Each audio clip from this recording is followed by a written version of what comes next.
اسلم ایک super store میں داخل ہوا، پھر اس نے ایک مہنگی پرفیوم اٹھائی اور اسے اپنے جیب میں رکھ لیا۔ پھر اس نے ایک بہت ہی عمدہ گھڑی اٹھائی، اسی طرح کئی مہنگی چیزیں اپنے جیب میں رکھی اور سپر اسٹور سے باہر آ گیا۔ اس نے بہانہ بناتے ہوئے قریب ایک دکان پر وہ چیزیں سستے داموں بیچ دی۔ اس کی موٹر سائیکل بھی چوری کی تھی جسے وہ بے دردی سے چلا رہا تھا۔ راستے میں ایک برقع پوش خاتون اپنا پرس کندھے پر لٹکائے جا رہی تھی۔ وہ تیزی سے موٹر سائیکل چلاتا ہوا قریب سے گزرا اور خاتون کا پرس چھین کر تیزی سے ایک بکلی سڑک پر مڑ گیا۔ آلو لے لو، پیاز لے لو، کھیرا، ککڑی، بیگن، ٹماٹر، کریلے بھی ہیں اور ٹھنڈے بھی لے لو، تازہ سبزی لے لو۔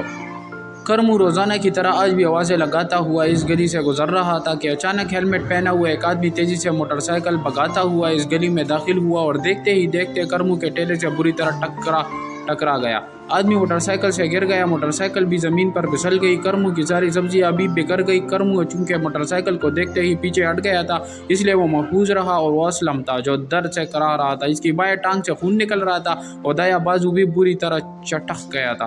موٹر سائیکل کے ٹائر ابھی تک گھوم رہے تھے کیونکہ انجن بند نہیں ہوا تھا۔ کرمو اس آدمی کی حالت دیکھ نہیں پا رہا تھا۔ وہ جلدی سے لوگوں کو مدد کے لیے پکارنے لگا۔ اس نے موٹر سائیکل کا انجن بھی بند کر دیا تاکہ اس کی آواز واضح ہو جائے۔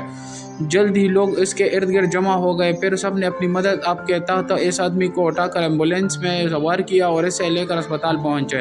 ڈاکٹروں نے علاج شروع کر دیا۔ ادھر کرمو اپنے آپ کو کوس رہا تھا کہ اس کی وجہ سے ہی سب کچھ ہوا ہے، کیونکہ وہ خرید و فروخت میں بے ایمانی کرتا تھا۔